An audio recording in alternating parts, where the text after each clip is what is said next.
Bonjour et bienvenue dans Outdoor Minds. Nous vivons des changements sociétaux très forts qui impactent les business models des secteurs du tourisme et des sports outdoor. Nous assistons à des rebonds fascinants que les leaders savent anticiper pour les transformer en opportunités. Dans cette série d'entretiens, nous voulons partager les parcours, les expériences et les visions des plus grands esprits qui font l'outdoor d'aujourd'hui et de demain. C'est la rencontre d'Armelle Solélac, spécialiste en stratégie de marque et de responsabilité sociétale des entreprises, et d'Ariane Favier, experte du capital immatériel des entreprises et des marques, qui a donné naissance à ce podcast. Pour cette 4e saison, avec nos invités audacieux, nous allons parler du nerf de la guerre, l'argent. Et oui, comment se financent les entreprises et les organisations des secteurs du tourisme et des sports outdoor ? Quels sont leurs freins ou leurs difficultés ? Quelles sont leurs techniques et les meilleures pratiques pour lever des fonds ? Allez, c'est parti pour une nouvelle rencontre inspirante.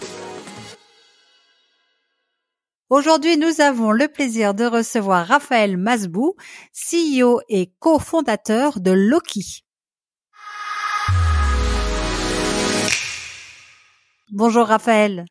Bonjour Ariane, bonjour Armelle, enchanté. Alors Raphaël, pour démarrer cet épisode, est-ce que tu peux nous parler de ton parcours académique et puis de ta trajectoire professionnelle jusqu'à aujourd'hui, s'il te plaît ? Oui, carrément.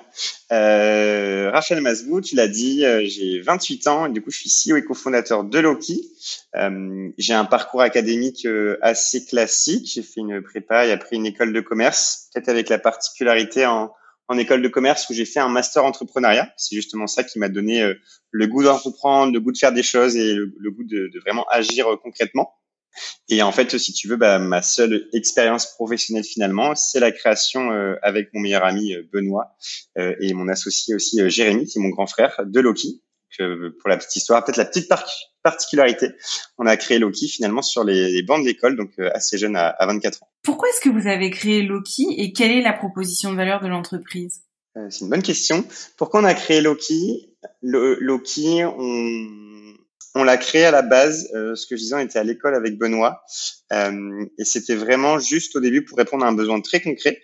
Pour la petite histoire, moi je viens du sud de la France et en fait chez mes parents c'est un peu la maison du bonheur, tout le monde vient, rentre, passe, et j'ai un de mes voisins qui est loueur de vélo.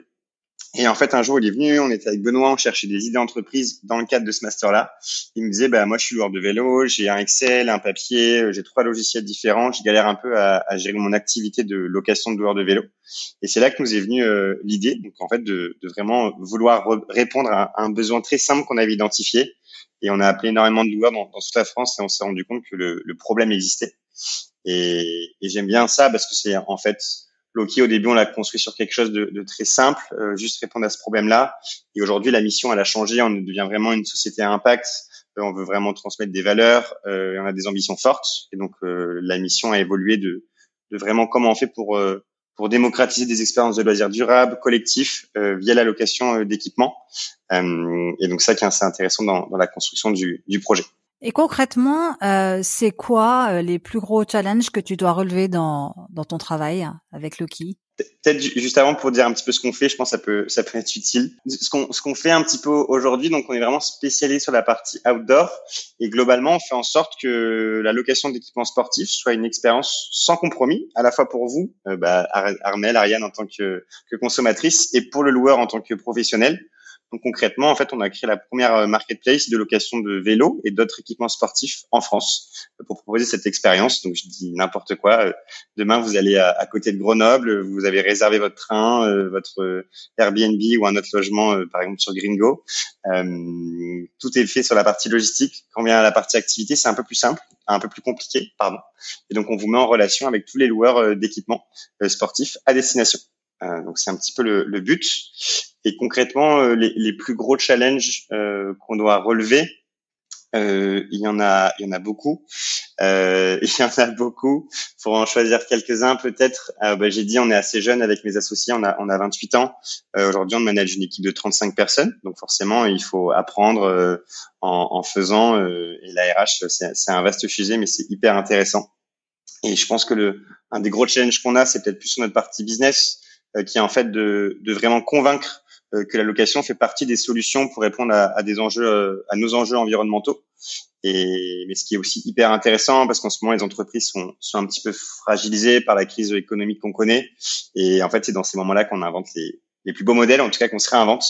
Donc, ça fait partie de notre challenge quotidien de convaincre que la location est une des voies possibles pour un monde meilleur, si je peux me permettre. Est-ce que tu aurais un souvenir ou une anecdote sur une situation incroyable que tu aurais vécue depuis la création de Loki? Celle-là, elle est difficile. Si j'en ai une quand même qui me tient particulièrement à cœur et je pense ça revient un peu à ce que je disais au début de pourquoi on a créé Loki pour répondre à un problème et en fait aider des gens finalement et des professionnels qui sont souvent indépendants. Et une fois, c'était il y a 2 ans, en plein été, un client à nous qui m'a appelé, on débriefait un petit peu et en fait très vite c'était une conversation hyper touchante. La personne était en larmes au téléphone en me disant que grâce à Loki, elle pouvait se coucher 3 heures plus tôt et du coup que ça allait beaucoup mieux dans sa famille, etc. Bon, c'était je sais pas s'il m'avait romancé, mais en tout cas c'était hyper touchant et ça mettait vraiment du concret dans ce qu'on veut faire, c'est d'aider des gens, mettre en avant des personnes, des territoires. Et là, c'était hyper concret et assez émouvant même. Donc, c'était une belle anecdote sur Loki. Et du coup, alors dans ton parcours qui est donc sur Loki, est-ce que depuis que tu t'es lancé dans cette aventure, tu as commis une grosse erreur mais une erreur dont tu retiens une leçon positive? Je pense que j'en ai pas commis qu'une, il y en a beaucoup. Il y en a beaucoup et il y en aura sûrement plein d'autres, mais c'est aussi pour ça qu'on fait ce métier. J'en ai beaucoup, j'en ai pas forcément une en particulier. Je pense que peut-être la plus grosse erreur qu'on peut faire, c'est on veut embarquer du monde, on veut que les gens nous fassent confiance, les équipes, les investisseurs, les clients. Et en fait, c'est de faire des fois trop de promesses, des promesses et on ne sait pas forcément si on peut les tenir, ou en tout cas peut-être pas des promesses, mais des compromis, je dirais. Trop de compromis et au final petit à petit l'étau peut se resserrer. Donc ce que j'en retiens, c'est tu vois, avec le temps, j'essaie de travailler là-dessus, mais c'est en fait je pense qu'un bon dirigeant, on doit prendre des décisions, ça fait partie de notre métier, et des fois elles sont dures, mais il faut toujours les expliquer en toute transparence, avec beaucoup d'empathie, mais derrière ne pas faire de compromis. Une fois que ça a été bien formalisé, bien dit, on ne revient pas dessus. Je pense que voilà ma petite psychanalyse en direct. Et à contrario, quelles ont été tes plus grandes satisfactions ou les plus grands accomplissements dont tu es le plus fier? Je pense que la plus grande satisfaction et accomplissement, je dirais qu'il y en a 2. La première, c'est d'avoir réussi à créer une équipe qui je trouve incroyable. Nous, depuis qu'on a créé Loki avec Benoît, mon associé, on le fait pas forcément pour l'argent, on le fait avant tout pour l'aventure humaine qu'on voulait vivre tous les deux. Et en fait, de la partager avec ces 35 personnes et encore plus, j'imagine, dans la bonne humeur, avec de l'envie. Il y a des gens qui deviennent amis, qui se mettent en coloc. Bref, on arrive en plus à embarquer des gens dans un projet commun, un projet qui un peu bouscule certains codes classiques. Donc il y a ce côté à la fois très social, humain que j'adore, et en même temps d'avoir de toute cette énergie positive, la mettre en exergue pour un projet qui me tient à cœur personnellement, pour mes convictions personnelles aussi. Ça fait partie des grandes fiertés, en tout cas des grands accomplissements. Et du coup, dans le cadre du développement de Loki, vous avez choisi de faire une levée de fonds. Oui. Et que l'on voit bien sur ton profil LinkedIn aussi. Qu'est-ce qui vous a conduit à choisir cette voie dilutive? C'est une bonne question. Qu'est-ce qui nous a conduit à choisir? Je pense que la première chose, c'était l'ambition. On est quand même tous les deux assez ambitieux. On sait qu'on a un beau projet entre les mains. C'est peut-être un peu prétentieux de dire ça, mais on sent qu'on répond à un problème actuel et la location, l'économie circulaire va continuer à se développer de plus en plus. Et on voulait se donner les moyens de nos ambitions en disant, on sent qu'on a des bons chiffres. Là, il faut qu'on aille plus vite et qu'on mette un peu d'huile dans le moteur finalement. D'où l'envie de faire une levée de fonds, l'ambition, l'envie d'aller plus vite. Et je pense aussi l'envie d'apprendre, parce que souvent quand on fait une levée de fonds, on s'entoure quand même de gens beaucoup plus intelligents et pertinents que soi. Et ça fait partie de ça, de bien s'entourer. On est assez jeune et on a envie d'apprendre plein de choses rapidement. Est-ce que tu peux nous raconter ce parcours qui a été la levée de fonds, quelles difficultés vous avez rencontrées et comment vous avez fait pour les surmonter? Oui, le parcours de levée de fonds, on a fait 2 levées de fonds chez Loki. On en a fait une de 500 000 euros et une de 6 millions, de 4 millions en equity et 2 millions en prêt bancaire. La première, je pense, c'était assez rapide. On l'a fait avec un concours et on s'est fait sélectionner par des business angels. Je sais pas si c'est hyper intéressant. L'autre est un peu plus, on va dire, un peu plus challengeante en tout cas. C'était avec des VC du coup, comme la somme était un peu plus élevée. Donc avec le fonds Racine Carrée, qui est un fonds de Serena et Make Sense, d'où aussi la partie impact. Donc c'est un fonds à impact qui nous tenait particulièrement à cœur. Et lever des fonds, c'est compliqué, oui. On fait juste un petit coucou à Jessica Ifker Del Pirou de Serena, qui je crois vous accompagne d'ailleurs et qui est l'une de nos invitées sur cette 4e saison. Complètement. Tu vois, quand je disais juste avant, s'entourer de personnes beaucoup plus intelligentes que soi, Jessica en fait largement partie.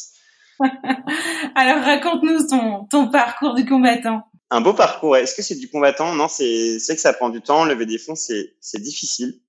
C'est difficile pour plusieurs raisons. Parce que la première raison, c'est qu'on est dans un moment on doit montrer notre plus beau visage, on doit être sexy, on doit montrer des beaux chiffres. Et en même temps, c'est un moment où tu vas très vite être défocus, parce que en tant que fondateur, tu passes la moitié de ton temps à parler à des fonds d'investissement. Tu dois leur montrer des chiffres, mais la moitié de ce temps-là, tu la passes plus pour montrer que ton business marche bien. Donc c'est un peu cet équilibre qu'il faut trouver. Et moi, j'ai trouvé que la difficulté, en fait, là-dedans, c'est qu'en fait souvent quand on est fondateur et dans cette période de levée de fonds, on est très opérationnel. Notre poste est très opérationnel finalement. On est un peu un COO, un Chief of Operation, alors que le fonds lui demande de voir un CEO, de voir de la vision, de voir où est-ce que tu veux emmener la boîte. Et ça qui peut être compliqué des fois dans les discussions. Donc je pense que c'est vraiment ce switch qu'il faut réussir à avoir et nous qui nous a permis aussi de bien s'entendre avec Serena, avec Make Sense, de vraiment passer OK, on a plein de sujets opérationnels, mais nous, ce qu'on vous vend, c'est, on a des bons chiffres, mais on vous vend cette vision, cette ambition pour l'avenir.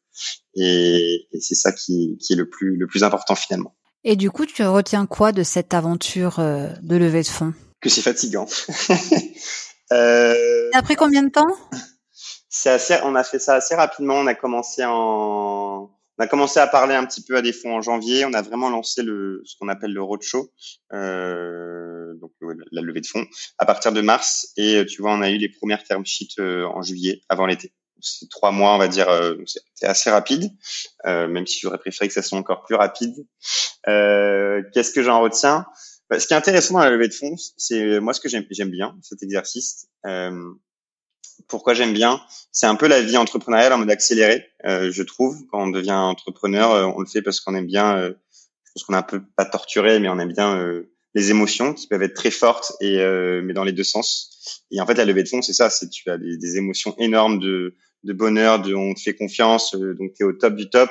Et en fait, le lendemain, il y a quelqu'un qui te dit, mais Raph, ton projet, moi, j'y crois pas du tout, c'est nul. Bon, forcément, on jongle beaucoup avec ça. Et ce que j'en retiens, et même pour les prochaines, c'est que ça se prépare. Il faut bien le préparer.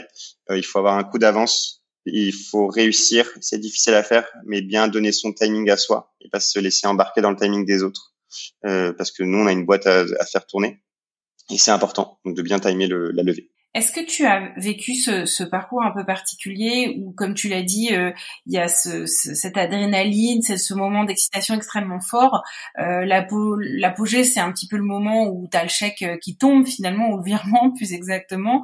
Et puis, ce moment de creux, parce que tu as lâché l'opérationnel pendant un certain temps et il faut se remettre dedans et il faut aussi, tu l'as dit, on est fatigué, donc se remettre en énergie pour relancer la machine. Ou est-ce que toi, notamment sur la deuxième levée de fonds, tout de suite tu as réussi à enquiller sans creux de vague? J'ai pas eu ce creux de vague, pour être honnête, parce que j'étais encore très opérationnel. Moi, je m'occupais encore beaucoup de la partie sales et donc je manageais les équipes sales. Après, ce que ça veut dire, c'est pas forcément le bon choix, parce que ça veut dire que oui, pendant 3 mois, tu te couches très tard, tu fais 2 journées en une. Donc, c'est pas le mode de vie le plus sain, ça c'est sûr. Et donc, tu vois, je ne le ferai pas de la même manière. Et j'ai pas eu ce creux parce qu'en fait, ce que je disais, tu vois, on a eu, on va dire, on est tombé d'accord en juillet. Et après l'été, il se passe pas grand-chose et en fait, on a reçu les fonds en septembre. Donc j'ai quand même eu le temps de, tu vois, moi, de me dire en août, c'est bon, c'est sécurisé. Je fais mes 2 semaines de vacances et je reviens justement hyper motivé de tous ces nouveaux projets que la levée de fonds nous donne l'occasion de faire, nous donne de faire avec. Je t'avoue, je l'ai pas eu et plutôt vraiment de l'excitation. Je pense que ce qui était peut-être un petit peu plus dur, c'est de se rendre compte que tu vois, il y a ton événement de levée de fonds qui est trop bien, c'est un moment vraiment magique à partager, tout le monde est hyper heureux. Et c'est peut-être le mois après que tu te rends compte, c'est un peu la réalité de qu'est-ce que ça veut dire d'avoir ce que tu dis, t'as le chèque sur le compte en banque, c'est beau, etc. Et du séisme que ça provoque dans ta boîte, d'un coup de dire ouais, on va devoir faire x2, x3 en termes d'équipe. Et en fait, c'est le mot. Et je crois que c'est quelqu'un de Sirena qui me disait ça. Il me dit oui, en fait, une levée de fonds, c'est un séisme. Et c'est vrai, ça change plein de choses, ça remet tout en question. Et c'est peut-être ça qui est plus dur. Et qu'est-ce que tu donnerais comme conseil en fait à des entrepreneurs qui, dans la même situation que toi, justement, voudraient lever des fonds? Ce serait quoi le ou les meilleurs conseils que tu pourrais partager? Déjà, se poser la question de pourquoi tu veux lever des fonds. Je pense qu'on a de ma maigre expérience, moi, je rencontre quand même pas mal de gens qui me disent on veut créer une boîte et on veut lever des fonds. Ok, mais pourquoi faire peut-être déjà créer la boîte, créer un business model, montre que tu gagnes un peu d'argent.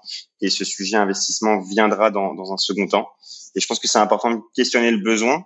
Et tu vois, même nous, en fait, le rentrer dans ce mode un peu VC, ça quand même, ça rajoute un stress, je pense, parce que tu dois répondre à des attentes de pas mal de personnes. C'est ambitieux, donc c'est pas adapté à tout le monde, je pense.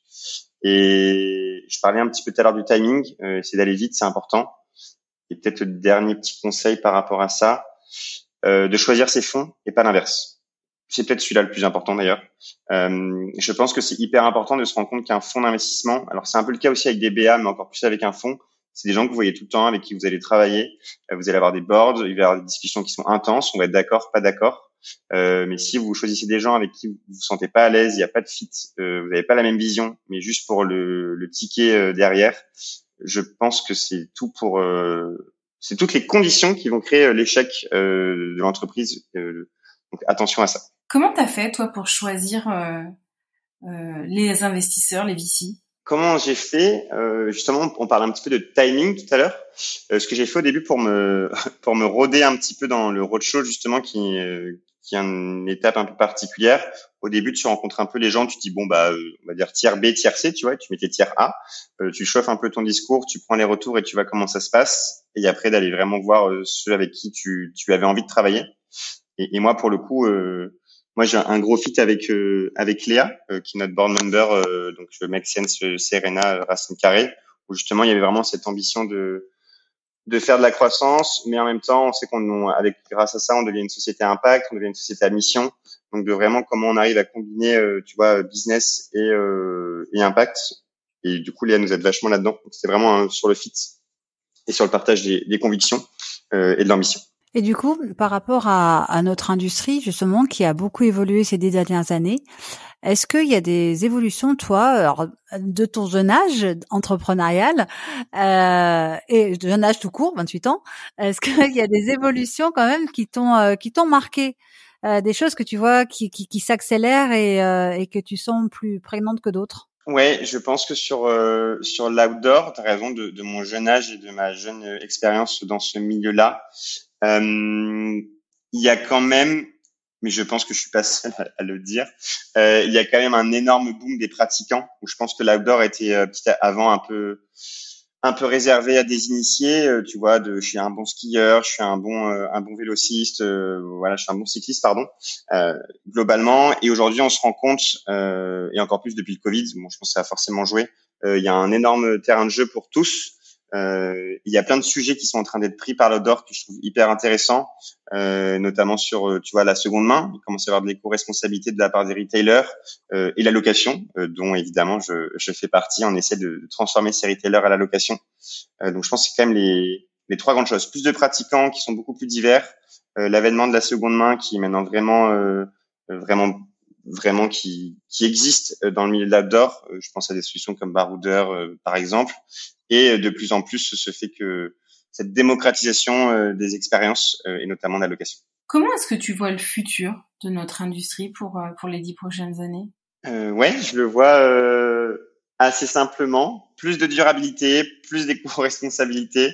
Globalement, comment faire moins, mais mieux. Et en fait, je pense que ça va être global. Finalement, c'est comment en possédant moins, on va vivre différent. Je suis assez convaincu qu'on a quand même tous besoin de nouveaux récits, de nouveaux imaginaires. Et l'industrie outdoor, elle a une grande responsabilité là-dedans. Et c'est vraiment ce qu'on veut faire avec Loki, notre marketplace Loki.rents. C'est vraiment de créer des nouveaux imaginaires autour du voyage, des vacances, pas forcément le spot qui va être hyper instagrammable. Je suis allé en vacances à Dubaï parce que j'ai vu des influenceurs aller à Dubaï, mais vraiment de redécouvrir des pays, découvrir même pas des pays, mais j'irai la France, tu vois, sur du côté expérientiel, en famille, entre amis, et c'est pas la destination qui compte, c'est plus le voyage, l'aventure. Donc, je suis assez convaincu qu'il y a un boulevard sur les 10 prochaines années sur le volet expérience.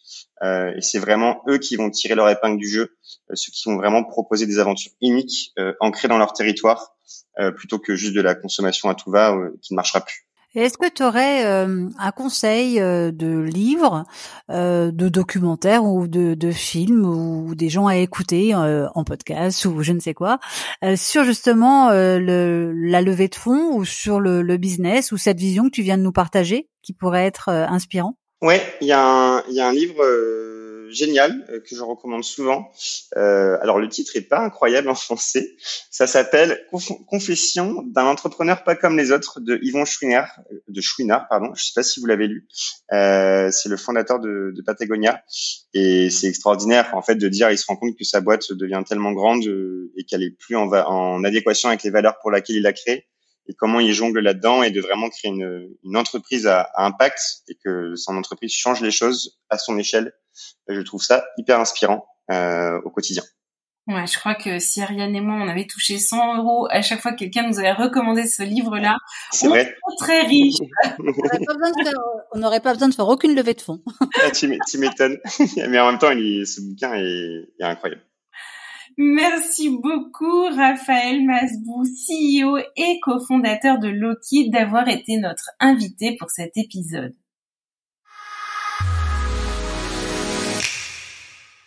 Voici les 3 points clés à retenir. Attention à ne pas faire trop de promesses et trop de compromis. Un bon dirigeant ne peut pas faire plaisir à tout le monde. Le deuxième point, c'est que lever des fonds est un long parcours qui demande d'être quasi schizophrène. Il faut à la fois être sexy et séduisant, tout en restant concentré, car quand on fait une levée, on se défocus beaucoup de son entreprise et de l'opérationnel. Et puis on demande finalement aux dirigeants d'être le CEO et le COO en même temps, ce qui est un exercice très compliqué, de jongle finalement, donc il vaut mieux être assez flexible. Une levée, c'est aussi un séisme dans une entreprise et il faut bien l'anticiper en termes de management. Et enfin, le dernier point, c'est le type de Raphaël. Sélectionnez les fonds avec lesquels vous voulez travailler et commencez par démarcher ceux qui vous intéressent un petit peu moins pour être parfaitement au point lorsque vous pitcherez face aux VC qui vous intéressent le plus. Merci à tous d'avoir écouté cet épisode d'Outdoor Minds. Si vous êtes arrivé au bout, c'est sûrement qu'il vous a plu. Nous vous invitons à le partager autour de vous et à nous soutenir en mettant une note de 5 étoiles avec un commentaire sympa. Cela nous aidera beaucoup à faire connaître cette balado-diffusion et mettre en lumière tous ces leaders qui le méritent. Vous voulez découvrir de nouvelles choses dans le tourisme et les sports outdoor? Alors nous vous invitons à nous retrouver dimanche prochain avec un invité prestigieux. À très vite pour un nouvel épisode d'Outdoor Minds.